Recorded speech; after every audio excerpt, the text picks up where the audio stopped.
So hello students, good afternoon to everyone. This is Gurpal Singh, your accountancy and economics teacher. And in this video beta, we are going to discuss about the topic of class 12th economics, components of the budget. In the last video we have discussed about the budget basic concepts. Now today we are going to discuss about the components of budget. So I want to tell you there are the beta two components of budget, that is budget receipt and budget expenditure. First please open your books. मेरे पास जो है ये VK होरी की book है, page number 294 chapter number 10. जिसके पास भी books हैं आप लोग बुक्स ओपन कर लीजिए. If you are not having book तो प्लीज़ मोबाइल की स्क्रीन पे आप देखते रहिएगा, मैं हर एक चीज़ दिखा रहा हूँ आपको, ठीक है.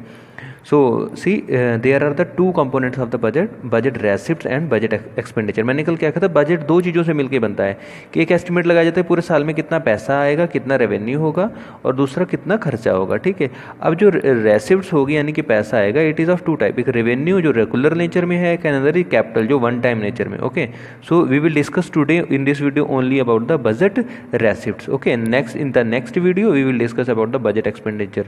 तो जिसने भी ये वीडियो देखी हो अगली वीडियो का इंतजार करना, वो भी ज़रूर देखना, बिकॉज उसमें मैं बजट एक्सपेंडिचर के बारे में समझाऊंगा. और लास्ट तक वीडियो के बने रहिएगा, मैं आपको पूरा क्लियर कर दूंगा. 4 नंबर का जो बोर्ड में टॉपिक आता है ना, इंपॉर्टेंट बजट रेसिप्ट को एक्सप्लेन करिए, एक्सपेंडिचर को पूरा एडिटो कॉपी आपको यही मिलेगा, दिमाग में बिल्कुल अच्छे से बैठा दूंगा. चलिए बात करते हैं बजट रेसिप्ट्स क्या होती हैं. Budget रेसिप्ट्स means the money of रेसिप्ट्स of government from all the sources during the year. मतलब पूरे साल में गवर्नमेंट का जितना भी पैसा कमाने का सोर्स है, वहाँ से जो भी गवर्नमेंट को पैसा मिला, that will called budget receipt. Now मैंने क्या बताया, ये दो तरह का होता है, एक रेवेन्यू रेसिप्ट्स होता है and another one is capital रेसिप्ट्स. Now revenue आप समझ में नहीं आ रहा होगा आपको, रेवेन्यू क्या है, कैपिटल क्या है. तो बेटा रेवेन्यू रेसिप्ट्स वो रेसिप्ट्स होती हैं जो किसी भी तरह की गवर्नमेंट के ऊपर लायबिलिटी क्रिएट नहीं करते हैं, ना ही किसी भी तरह की असेट्स को रिड्यूस करते हैं, ठीक है. जैसे गवर्नमेंट इनकम टैक्स ले रही है, अब बताओ इनकम टैक्स में गवर्नमेंट का कुछ जा रहा है, कुछ नहीं जा रहा है. ना गवर्नमेंट की बसें चल रही हैं, ना ट्रक चल रहा है, आदमी खुद कमा रहा है और गवर्नमेंट को पैसा दे रहा है, और दूसरी साइड उसका कोई भी तरह का असेट्स भी रिड्यूस नहीं हो रहा है. ओके, तो दिस इज रेवेन्यू रेसिप्ट्स, जिसमें ना कोई असेट्स की वैल्यू कम होगी, ना कोई लायबिलिटी क्रिएट होगी. तो रेवेन्यू रेसिप्ट उम्मीद करता हूँ समझ में आ गया. एग्जाम्पल हो गया income tax. Okay, now the next point, revenue तो आपको क्लियर हो गया ना. अगर नहीं समझ में आए फिर से बताता हूँ शॉर्ट में. Revenue receipts are those receipt of government which do not create any kind of corresponding liability for the government as well as they do not cause any reduction in the assets. ठीक है, ये समझ में आ गया होगा. अब क्या is borrowing by the government a revenue receipt, के गवर्नमेंट ने कर्जा ले रखा है तो वो उसकी रेवेन्यू रेसिप्ट होगी? नहीं सर, वो कैपिटल रेसिप्ट होगी. मैंने क्या कहा, जहाँ दो चीज़ें आ जाएं, ना गवर्नमेंट की एसेट्स की वैल्यू कम हो, ना लायबिलिटी बढ़े, वो क्या हो जाएगा, रेवेन्यू रेसिप्ट हो जाएगा. ओके, आगे बात करते हैं इसके कॉन्स्टिट्यूएंट्स. कैसे कैसे रेवेन्यू रेसिप्ट गवर्नमेंट को कहाँ का, इनकम टैक्स हो गया, corporation excise, gift, custom duty, the GST जो ले रहा है आजकल गवर्नमेंट हम लोगों से, ये सारा.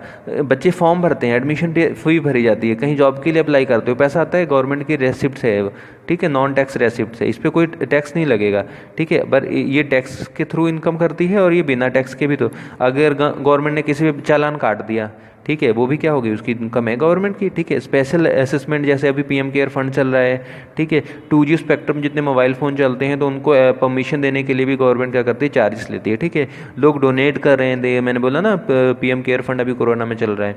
तो these are the example of non tax receipt. Tax receipt और नॉन टैक्स, ये दोनों का, these are two components of revenue receipt. Okay, अब टैक्स रेसिप्ट क्या होती है बेटा, जो कंपलसरी पेमेंट गवर्नमेंट को हर एक हाउस होल्ड के द्वारा, हर एक फर्म के द्वारा देनी ही देनी है. अगर आपका बिजनेस है तब भी आप गवर्नमेंट को टैक्स भरोगे, आपकी ज़मीन है तभी आप लगान भरोगे. तो tax receipts are the compulsory payment. अगर आप इनकम कमा रहे हो 5 लाख से ऊपर होगी तो आपको टैक्स देना ही देना है. Okay, so there are the different types of taxes, progressive and regressive tax. ठीक है, तो progressive tax, value added tax, specified tax, direct tax and indirect tax. तो सबसे पहले मैं आपको बताना चाहूँगा प्रोग्रेसिव टैक्स क्या होता है बेटा, is that tax in which the rate of tax is increases with increasing. मैंने क्या कहा, 5 लाख पे अगर आपकी इनकम हो गई ना, तो आपको यहाँ 2 से 5 दिया हुआ है, पर ये क्राइटेरिया चेंज हो गया है. ठीक है, आपको टैक्स लगना शुरू हो जाएगा. जैसे जैसे इनकम बढ़ते चले जाएगा आपका टैक्स बढ़ता चला जाएगा. This will be progressive tax. And regressive tax is that which is paid by every person equally. मतलब जैसे जीएसटी है तो जीएसटी 5% पे करना है हर एक बंदे को. ठीक है बेटा, चाहे वो गरीब हो या अमीर हो, तो that will be regressive tax whose burden will be equal और जिसका ज़्यादा बर्डन किसके ऊपर जाएगा, पुअर के ऊपर जाएगा। रिचर को तो कोई दिक्कत नहीं है, वो तो टैक्स पे कर ही रहा है ऑलरेडी, ठीक है, बट पुअर पे जिसके पास बर्डन ज़्यादा आ जाए आप कह सकते हो वो क्या हो जाएगा, regressive tax.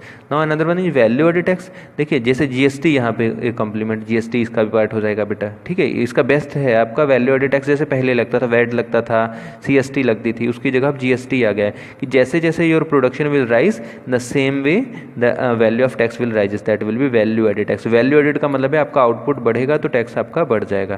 Okay, now the next point is direct. Direct tax means the taxes which is borne by the person whom it is impose. मतलब जैसे आपका इनकम टैक्स लगा तो वो आपको ही पे करना है, ठीक है। अब एक लैंडलॉर्ड है, आपकी इनकम है 10 लाख रुपए, 20 लाख रुपए, विराट कोहली है मान लेते हैं हम लोग। अब विराट कोहली का इनकम टैक्स है, ठीक है, तो वो करीना कपूर थोड़ी देगी आकर के, ना आलिया भट्ट देगी, ना रणवीर कपूर देगा, कोई नहीं देगा, उसको विराट कोहली को ही देना पड़ेगा। तो that will be a direct tax, ठीक है, जो पर्सनल किसी की इनकम पे लग रहा है और उसका बर्डन ट्रांसफर नहीं किया जा सकता है, that is direct tax. Indirect tax, जैसे जीएसटी की हम लोगों ने अभी बात करी, वैल्यू एडेड टैक्स, जिसका बर्डन दूसरे पे ट्रांसफर करा जाता है। जैसे बिजनेसमैन है भाई, वो माल गोदाम में भर लाया, जीएसटी उसने भर दिया, पर वो जीएसटी अब किसके कंधे से करे काटेगा, कस्टमर के कंधे से काटेगा ना, तो that will B indirect tax. तो इतना समझ में आ गया। नॉन टैक्स रेसिप्ट्स की बात करते हैं, मैंने ऑलरेडी आपको बता दिया, फीस होती है, ठीक है, जैसे registration fees, land registration fees, आप बर्थ का, भाई कितने भी रजिस्ट्रेशन सरकारी काम में आप कहीं पे भी जाते हो ना, तो कहीं ना कहीं हर जगह फीस, शादी का अगर रजिस्ट्रेशन कराओ जाने जाओगे तब भी वहाँ 10 रुपये तो में रजिस्ट्रेशन के लगेंगे, तो वो आपकी फीस हो गई और गवर्नमेंट की वो क्या हो गई, इनकम हो गई, ठीक है बेटा।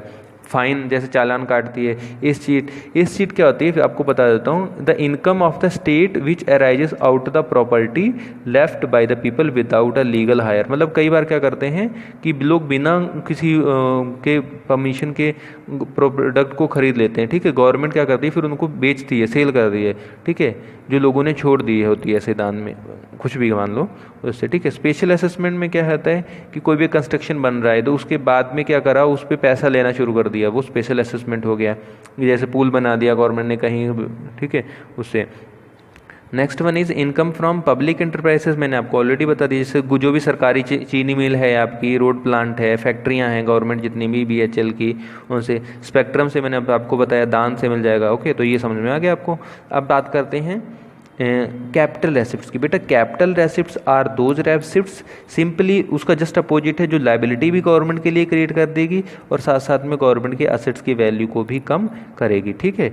तो इसके बारे में देखते हैं। कैपिटल एसेट जैसे रिकवरी ऑफ लोन्स हो गया, ठीक है, बोरोइंग एंड अदर लाइबिलिटी हो गया, अदर एसेट्स जैसे गवर्नमेंट ने लोन लिया, ओके, तो ये क्या हो जाएगा आपका लाइबिलिटी हो जाएगा, ठीक है। Borrowing, other liability, other assets, तो these all are the parts of capital assets, ठीक है। सो जस्ट बेटा I told you capital receipt के बारे में मैंने बताया, फिर से बता देता हूँ एक बार कि कैपिटल रेसिप्ट्स क्या होती है। जैसे गवर्नमेंट ने लोन की रिकवरी करी, ठीक है, अब लोन कैसे था, central government offer loan to the state government. जैसे सेंट्रल गवर्नमेंट क्या करती है, जैसे अभी प्रॉब्लम चल रही है तो हर स्टेट गवर्नमेंट सेंट्रल गवर्नमेंट से लोन मांग रही है, ठीक है, तो उस लोन की रिकवरी करेगी। तो जब भाई सेंट्रल गवर्नमेंट लोन दे रही है तो लाइबिलिटी तो बढ़ गई ना उसकी स्टेट के ऊपर, तो ये हो गया। उसके बाद बोरोइंग एंड अदर लाइबिलिटी, जैसे कंपनी कई बार क्या करती है गवर्नमेंट अपने एसेट्स को, जैसे फॉरेस्ट को गवर्नमेंट जो है गिरवी रख देती है। यूएसए में हमारा कई सारे फॉरेस्ट पड़े हुए हैं, ठीक है, तो रेस्ट ऑफ द वर्ल्ड या आरबीआई के अगेंस्ट में, तो उससे लोन ले लेती है, वो भी कैपिटल एसेट। अब उसमें क्या हो रहा है, उसके एसेट्स भी यूज़ हो रहे हैं। जैसे अपनी फ्लाइट्स जितनी भी हैं, इंडियन रेलवे है, अगर उसको वो लोन पे उठा दे, जैसे अभी पीछे बीएसएनएल को पे लोन वगैरह लिया गया था, कुछ ऐसा हुआ था, ठीक है। अदर एसेट्स जैसे डिसइन्वेस्टमेंट करा गवर्नमेंट ने कहीं पे, ठीक है, ऑनरशिप पब्लिक सेक्टर एंटरप्राइज, जैसे अभी मैंने बताया बीएसएनएल की, उसको शेयर प्राइवेट में मिला दिया, ठीक है, बीएचएल का हुआ है, कई सारे हो रहे हैं। पब्लिक का कन्वर्जन प्राइवेट में करना या फिर उसके पब्लिक प्रॉपर्टी के अगेंस्ट लोन लेना, these all are the type of capital receipt, ठीक है। तो सिंपली आपको ये ध्यान रखना है, the receipts which create liability for the government and which cause reduction in the asset. अभी गवर्नमेंट ने अपने रेल पे लोन ले लिया, अब लोन पे रेल किसी को दे दी तो उस पर इनकम होगी ना, पर उसमें गवर्नमेंट का असेट्स भी रिड्यूस होगा, ठीक है। जैसे एयर इंडिया है, एयर इंडिया से इंडिया प्लेन चल रहे हैं इंडिया के ना, पर उससे इनकम तो हो रही है, साथ साथ में उसके एसेट्स भी रिड्यूस हो रहे हैं, तो दैट आर कैपिटल रेसिप्ट, ठीक है। कैपिटल रेसिप्ट में चाहे आप मान लो गवर्नमेंट कर्जा ले रही है तो भी उसकी कैपिटल रेसिप्ट है, या फिर अपने एसेट्स को यूज़ कर रही है, ठीक है, वो भी कैपिटल रेसिप्ट हो जाएगा। तो उम्मीद करता हूँ आपको दोनों समझ में आ गए होंगे। अगर नहीं समझ में, एक बार थोड़ी सी आप रीडिंग कर लीजिएगा बुक में, आपके पास बुक हो, बाकी इसके नोट्स पढ़ लीजिएगा, ठीक है। वीडियो दोबारा से एक बार सुन लीजिएगा, आराम से समझ में सारा आ जाएगा आपको, ठीक है। Thank you students.